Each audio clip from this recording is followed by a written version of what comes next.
Good morning students.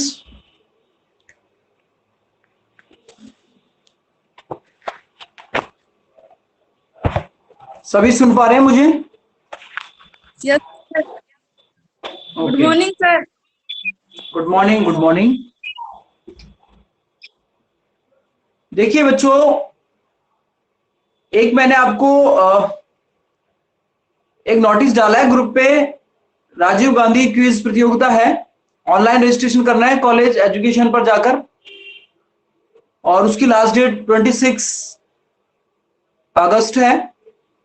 तो आप वहां जाकर उसका रजिस्ट्रेशन कर लें, और उसमें प्रतियोगिता है, उसमें यदि आप कुछ कर पाएंगे अच्छे से तो आपको अच्छे अच्छे प्राइज मिलेंगे। वो राजस्थान सरकार की कंपटीशन है हायर एजुकेशन का, तो उसको आप जरूर रजिस्ट्रेशन कर लें, ठीक है ना। अब हम अपनी क्लास स्टार्ट करते हैं। और देखिए, कल जो मैं आपसे चर्चा कर रहा था वो classical theory of international trade पर हम चर्चा कर रहे थे, और उसमें आपको बताया था कि अंतर्राष्ट्रीय व्यापार के जो सिद्धांत हैं उनमें तीन मुख्य सिद्धांतों की हमने बात की थी। पहला सिद्धांत आपका था एडम स्मिथ का निरपेक्ष लागत सिद्धांत, और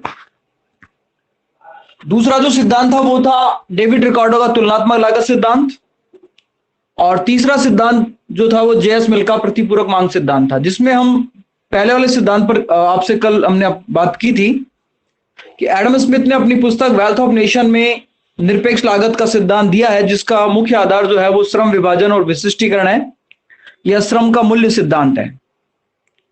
एडम स्मिथ प्रकृतिवादी विचारधारा के समर्थक थे और वणिकवाद और जो संरक्षणवाद की नीति थी उसके विरोध में थे। तो दो प्रकार के अंतरराष्ट्रीय व्यापार के मुख्य रूप से सिद्धांत आए, एक निरपेक्ष लागत का सिद्धांत और दूसरा सापेक्ष लागत का सिद्धांत। तो निरपेक्ष लागत पड़ेगा मतलब होता है जब दो देशों के बीच में संसाधनों की जो मात्रा है वो समान हो।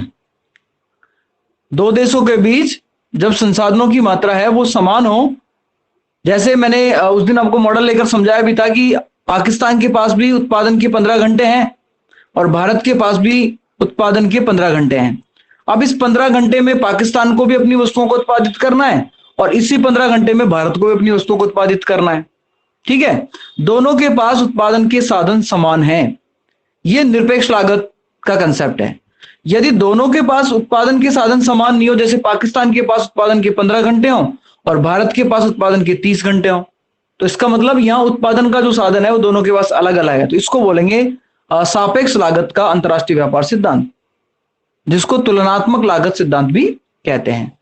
तो एडम स्मिथ का जो विचार है वो निरपेक्ष लागत पर है, लेकिन आगे जाकर आलोचक या डेविड रिकार्डो इसकी जो व्याख्या करता है अपने सिद्धांत में, वो ये निरपेक्ष लागत सिद्धांत की जो आलोचना करता है उसमें ये कहता है क्लियर कि जो निरपेक्ष लागत है वो देशों के बीच में नहीं पाई जाती। उत्पादन के साधन दो देशों के बीच में समान रूप से नहीं होते हैं, इस बात की वो व्याख्या करता है। तो इसलिए एडम स्मिथ का जो ये सिद्धांत है निरपेक्ष लागत का, आगे जाकर गौण हो जाता है। तो जो प्रकृतिवादी विचारधारा है, रोको मत जाने दो, उस विचारधारा से पोषित एडम स्मिथ का निरपेक्ष लागत सिद्धांत श्रम के मूल्य सिद्धांत पर आधारित है। श्रम के मूल्य सिद्धांत को भी मैंने आपको समझाया था। श्रम का मूल्य सिद्धांत क्या होता है? श्रम का मूल्य सिद्धांत एडम स्मिथ ने प्रतिपादित किया है। इसका मतलब होता है कि किसी वस्तु का मूल्य कितना हो।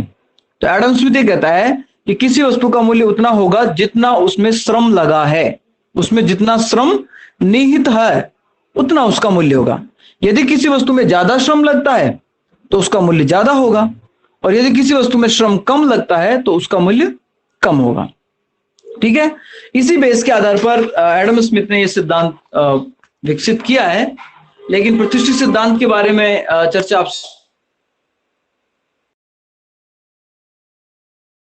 है वो तो डेविड ह्यूम होता है, लेकिन आगे जाकर इसका वैज्ञानिक और क्रमबद्ध जो विश्लेषण किया है वो डेविड रिकार्डो ने किया है। इसलिए डेविड रिकार्डो को प्रतिष्ठित अंतरराष्ट्रीय व्यापार का वास्तविक जन्मदाता कहा जाता है। प्रोफेसर सेलिगमैन जो है उन्होंने इस सिद्धांत का जो जन्मदाता है वो किसको बताया, ये भी मैंने आपको नोटेट करवाया था।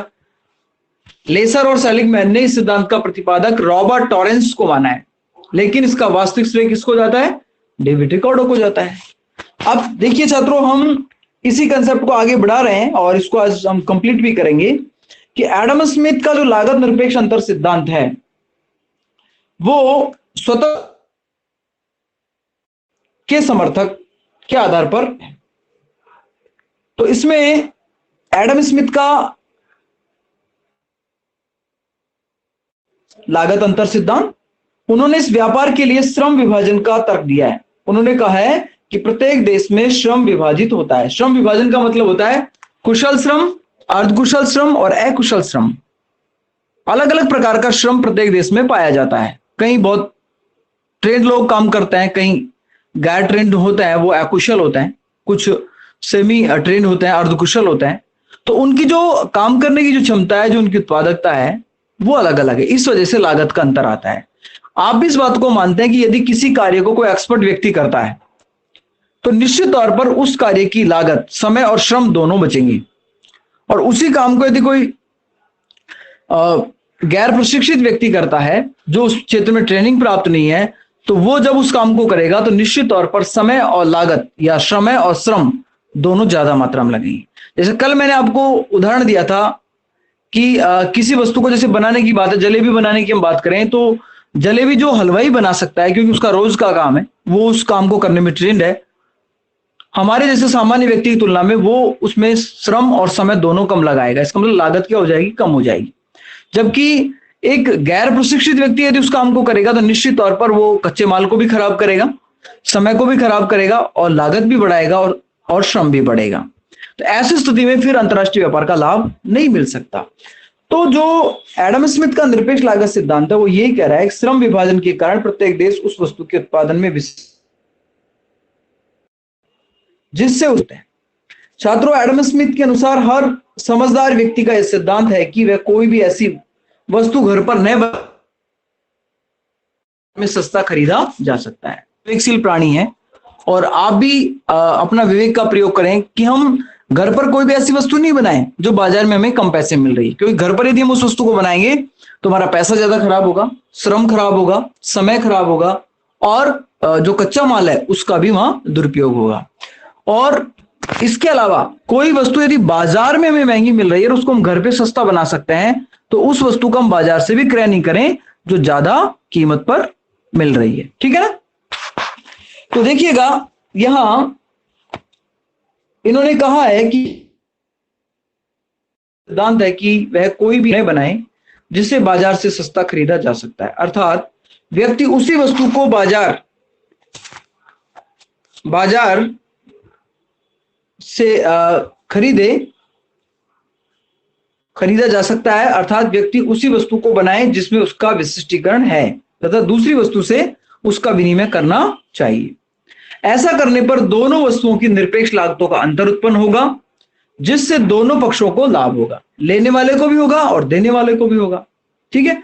सिद्धांत की व्याख्या क्या कहती है? सिद्धांत की व्याख्या को देखिएगा। सिद्धांत की व्याख्या कह रही है कि इस सिद्धांत के अनुसार दो देश के मध्य व्यापार उसी समय प्रारंभ होगा जबकि एक देश को एक वस्तु के उत्पादन में निरपेक्ष लाभ प्राप्त हो तथा दूसरी वस्तु के उत्पादन में निरपेक्ष हानि हो। जैसे भारत और पाकिस्तान की हम बात करें तो भारत और पाकिस्तान में जो हम दो वस्तु का तुलना करेंगे कि भारत जैसे गेहूं के उत्पादन में विशिष्टीकरण को प्राप्त करता है तो भारत गेहूं के उत्पादन में लाभ प्राप्त करेगा और यदि इसी काम को पाकिस्तान में किया जाता है तो उसको निरपेक्ष हानि प्राप्त होगी, क्योंकि भारत के जैसे पाकिस्तान में गेहूं का उत्पादन नहीं हो सकता, क्योंकि भारत ने गेहूं के उत्पादन में विशिष्टीकरण को प्राप्त कर रखा है। हो सकता है पाकिस्तान दूसरी वस्तु शराब के बनाने में विशिष्टीकरण को प्राप्त करता है तो पाकिस्तान को तो शराब के उत्पादन में निरपेक्ष लाभ होगा, भारत को शराब के उत्पादन में निरपेक्ष हानि होगी। भारत को गेहूं के उत्पादन में निरपेक्ष लाभ होगा और पाकिस्तान को गेहूं के उत्पादन में निरपेक्ष हानि होगी। यदि ऐसा होता है तो ही अंतरराष्ट्रीय व्यापार किया जाएगा, ऐसा एडम स्मिथ कहता है। निरपेक्ष लाभ का अभिप्राय है, निरपेक्ष लाभ का जो अभिप्राय है छात्रों वो देखिए आप, एक देश दो वस्तुओं में से एक वस्तु को दूसरे की तुलना में निरपेक्ष रूप से कम लागत पर उत्पादित कर सकता है। एडम स्मिथ के अनुसार प्रत्येक देश उस वस्तु का निर्यात करेगा जिसके उत्पादन में निरपेक्ष लाभ प्राप्त हो, तथा उस वस्तु का आयात करेगा जिसके उत्पादन में निरपेक्ष हानि हो। सिद्धांत के स्पष्टीकरण के लिए दो देशों का मॉडल व दो वस्तुओं का मॉडल लिया गया है, जिसमें उसकी लागतों को तुलनात्मक अध्ययन इस सिद्धांत की व्याख्या करता है। छात्रों, यहां समझना होगा आपको, जो क्लासिकल मॉडल है वो तो है 2/2/1, 2 × 2 × 1, ये तो क्लासिकल मॉडल है। और 2 × 2 × 2 ये आधुनिक मॉडल है, ये मॉडर्न मॉडल है। 2 × 2 × 1 का मतलब तो है दो देश, दो वस्तु, एक साधन। दो देश है भारत और पाकिस्तान, उनके बीच में दो वस्तुओं की बात की गई है, शराब और गेहूं, और उत्पादन का साधन एकमात्र श्रम है। ये तो क्लासिकल थियरी इस मान्यता को लेकर चलती है 2/2/1, कि दो देश, दो वस्तु और एक उत्पादन का साधन। और आधुनिक सिद्धांत जो है वो इसमें आंशिक चेंज करता है, 2/2/2, दो देश, दो वस्तु और दो उत्पादन के साधन, जिसमें श्रम और पूंजी की बात की जाती है। ठीक है, तो देखिए इसमें हमने मॉडल लिया है, दो देश लिए, दो वस्तु लिया है, एक उत्पादन का साधन लिया है। तो इस मॉडल के अकॉर्डिंग आप समझिएगा, इसमें दो देश हमने लिए, भारत और पाकिस्तान। भारत और पाकिस्तान हमने लिया है, दो देश हो गया। भारत कपास के उत्पादन में विशिष्टीकरण को प्राप्त कर रहा है और उत्पादन का एकमात्र साधन श्रम है। ठीक है, और पाकिस्तान जो है दूसरा देश, वो आपका पाकिस्तान है दूसरा देश जो जूट के उत्पादन में विशिष्टीकरण को प्राप्त कर रहा है। दोनों देशों में, पाकिस्तान में भी 15 घंटे का श्रम है और भारत में भी 15 घंटे का श्रम है। देखिए, दोनों देशों के पास 15-15 घंटे का श्रम है, मतलब उत्पादन का जो साधन है दोनों देशों में समान है, इसलिए इसको निरपेक्ष लागत का सिद्धांत कहेंगे। अब देखिए छात्रों, 15 घंटे में यदि भारत व्यापार नहीं करता है तो 5 घंटे में तो एक इकाई कपास की बनाता है और 10 घंटे में दूसरी इकाई कपास की, जूट की बनाता है। तो यहां हम जो बात कर रहे हैं, एक मिनट रुको बेटा, 5 मिनट बैठना पड़ेगा आपको, है ना। तो देखिए जो हम बात कर रहे हैं यहां पर कि 15 घंटे का हमारे पास समय है। इस 15 घंटे में से हम यदि एक इकाई कपास की बनाना चाहते हैं तो उसमें 5 घंटे लगेंगे, और यदि हम एक इकाई कपास की बनाना चाहते हैं तो हम 10 घंटे जूट के उत्पादन में लगाएंगे। तो कुल मिलाकर 10 घंटे में एक इकाई जूट बनेगा और एक इकाई कपास बनेगा 5 घंटे। 15 घंटे में दोनों एक एक इकाई बन जाएगा। इसके अलावा पाकिस्तान की यदि हम बात करते हैं तो पाकिस्तान कपास की एक इकाई बनाने में 10 घंटे लगा रहा है और जो पाकिस्तान है वो जूट बनाने में 5 घंटे लगा रहा है। कुल मिलाकर पाकिस्तान का भी 15 घंटे यहां खर्च हो रहा है। तो दोनों विशिष्टीकरण की प्रक्रिया जो है उसको प्राप्त कर रहे हैं, जिसमें भारत कपास के उत्पादन में विशिष्टीकरण को प्राप्त कर रहा है और पाकिस्तान जो है वो जूट के उत्पादन में विशिष्टीकरण को प्राप्त कर रहा है। ठीक है, तो ऐसे करके विशिष्टीकरण की प्रक्रिया के जो लाभ होंगे वो दोनों देशों को मिलेंगे। उसके बाद ये अंतर्राष्ट्रीय व्यापार में अपने लाभ को अधिकतम करते हुए इसमें आगे की ओर बढ़ेंगे। शिवानी, मेरी आवाज सुन रहे हो आप? शिवानी,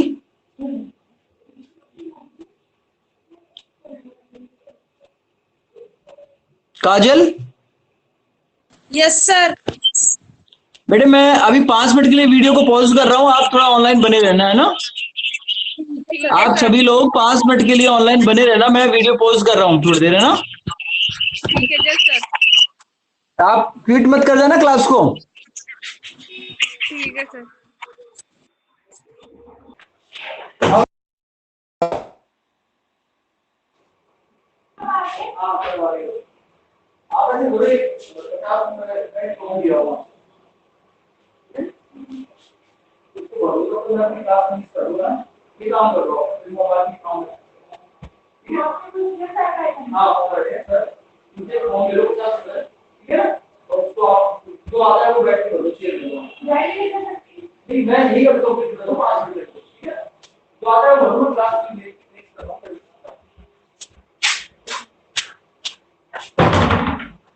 तो देखिए हम जो बात कर रहे हैं वो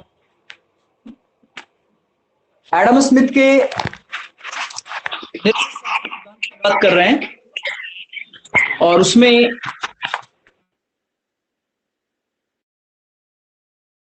है कि भारत जो है वो तो कपास के उत्पादन में विशिष्टीकरण को प्राप्त कर रहा है और जो पाकिस्तान है वो जूट के उत्पादन में विशिष्टीकरण को प्राप्त कर रहा है। मतलब कि पाकिस्तान में जूट सस्ता बन सकता है उसी श्रम में, और उसी श्रम में भारत में कपास सस्ता बन सकता है। ठीक है, अब यह तालिका से स्पष्ट हो रहा है कि भारत में कपास और जूट की एक इकाई उत्पादन लागत क्रमशः 5 और 10 घंटे है। इसी प्रकार पाकिस्तान में कपास तथा जूट की प्रति इकाई जो लागत है वो 10 तथा 5 घंटे है। अतः यह स्पष्ट है कि भारत में श्रम कपास तथा पाकिस्तान में जूट के उत्पादन में विशेष दक्ष है। मतलब भारत का जो श्रम है वो कपास को बनाने में दक्ष है और पाकिस्तान का जो श्रम है वो जूट को बनाने में दक्ष है, क्योंकि भारतीय श्रमिक जो है वो प्रति इकाई श्रम घंटा उत्पादकता 1/5 इकाई तथा कपास के संदर्भ में है तथा 1/10 इकाई जूट के संदर्भ में है। तो छात्रों यहां अगली तालिका को देखिएगा। इसी प्रकार पाकिस्तान में श्रम की प्रति घंटा उत्पादकता 1/10 इकाई कपास तथा 1/5 इकाई जूट है। भारत को कपास के उत्पादन में तथा पाकिस्तान को जूट के उत्पादन में निरपेक्ष लाभ प्राप्त हो रहे हैं।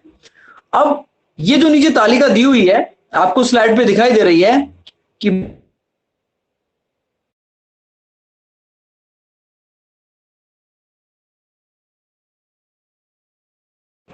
पाकिस्तान में 0.1 इकाई कपास, मतलब कि भारत में उसी श्रम सकती है उसी श्रम में एक। क्या कह रहे हो बेटा? सर आपकी वॉइस कट रही है बीच बीच में। अभी नेटवर्क प्रॉब्लम हो सकती है, सभी के साथ प्रॉब्लम है क्या ये?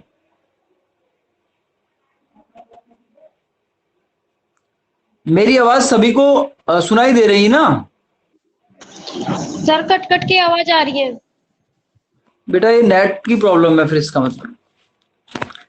चलो इसका मैं फिर आप सुन लो, जो सुनाई देता है फिर पीडीएफ डाल रहा हूं मैं। सिंपल है, ज्यादा कठिन नहीं है ना। जो आपको सुनाई दे रहा है स्पष्ट हो रहा है वो तो कर लीजिएगा। फिर अपन जब 1 तारीख से आपको कॉलेज आपको क्लास में और स्पष्ट कर देंगे, ठीक है इन चीजों को।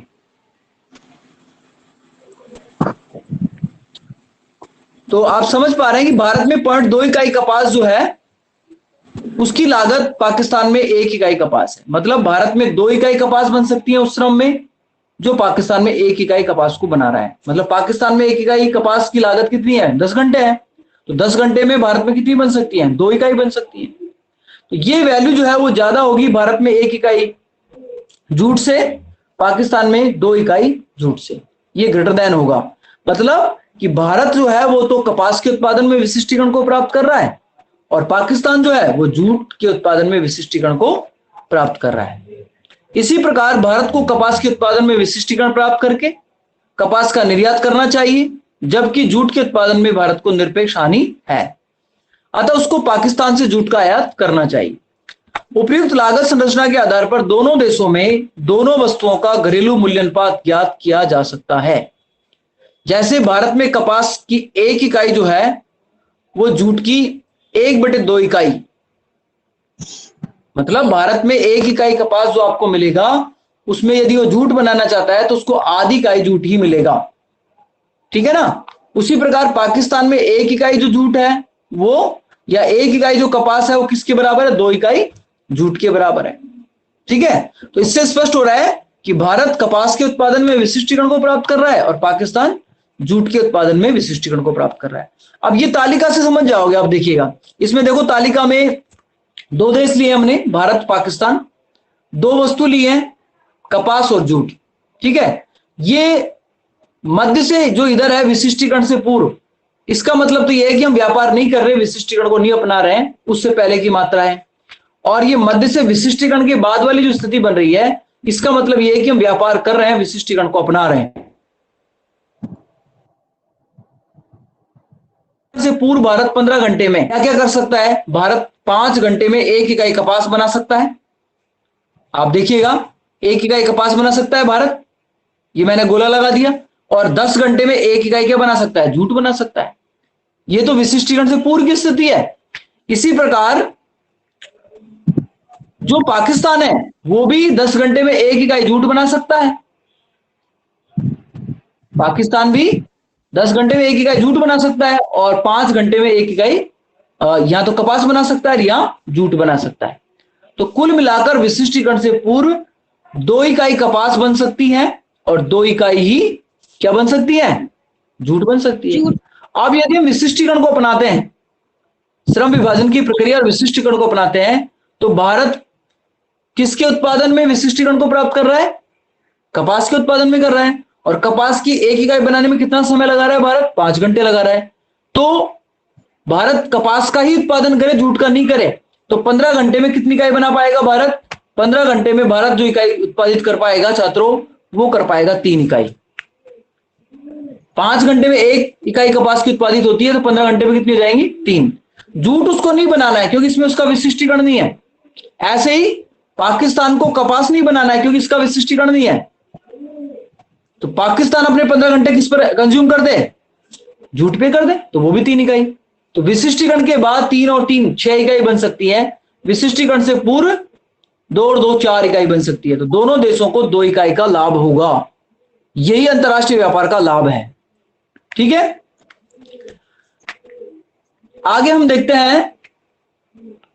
इसके बाद इसका ये कंक्लूजन दे रखा है कि उपयुक्त तालिका से स्पष्ट होता है कि यदि दोनों देश अंतरराष्ट्रीय व्यापार को नहीं अपनाते हैं, अर्थात विशिष्टीकरण प्रक्रिया से पूर्व दोनों देशों का कुल उत्पादन 4 इकाई है, जबकि यह देश विशिष्टीकरण प्रक्रिया को अपनाते हैं तो इनका कुल उत्पादन बढ़कर समान लागत पर 6 इकाई हो जाएगा। अतः ऐसा करने पर दोनों देशों को निरपेक्ष लाभ प्राप्त होते हैं। एडम स्मिथ का निरपेक्ष लागत अंतर जो सिद्धांत है वो इस बात पर बल देता है कि दोनों देशों को अंतरराष्ट्रीय बाजार में साधनों की विशिष्टता के लाभ उठाने चाहिए। तो इस तरीके से एडम स्मिथ का सिंपल सा छोटा सा सिद्धांत बनता है। इसको आप थोड़ा सा पढ़ लें ढंग से, ठीक है, एग्जाम के दृष्टिकोण से महत्वपूर्ण है। इसके मूल्यांकन की अपन बात करें, सिद्धांत के मूल्यांकन, तो यहां से आप देखिएगा एडम स्मिथ का यह सिद्धांत अंतरराष्ट्रीय स्तर पर एक सरल स्पष्ट मॉडल है जो सभी उद्योगों पर लागू होता है, लेकिन अंतरराष्ट्रीय बाजार की व्यापकता को समझाने में नाकाम है। ये इसकी आलोचना भी हो सकती है और इसके ये डिमेरिट भी हो सकता है। दूसरा इसमें दिया गया, यह सिद्धांत संकीर्ण परिस्थितियों का विश्लेषण करने में असमर्थ है। जब किसी देश को किसी वस्तु के उत्पादन में निरपेक्ष लाभ प्राप्त न हो तो ऐसी स्थिति में यह सिद्धांत नाकाम रहता है। ठीक है, तो इसलिए ये ज्यादा उपयुक्त सिद्धांत नहीं है। ये इसी सिद्धांत की कमियों के आधार पर आगे जाकर हमें जो पढ़ना है वो डेविड रिकार्डो का तुलनात्मक लागत सिद्धांत पढ़ना है, जो व्यापक सिद्धांत है। ठीक है,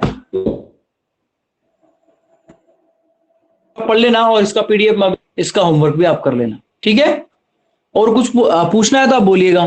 थोड़ा मुझे कुछ और काम करना है अभी कॉलेज का, तो बताइएगा आप। कृष्णा कुछ पूछना है? नहीं सर। ठीक है, इसको पढ़ना, मैं इसका पीडीएफ डाल दूंगा आप।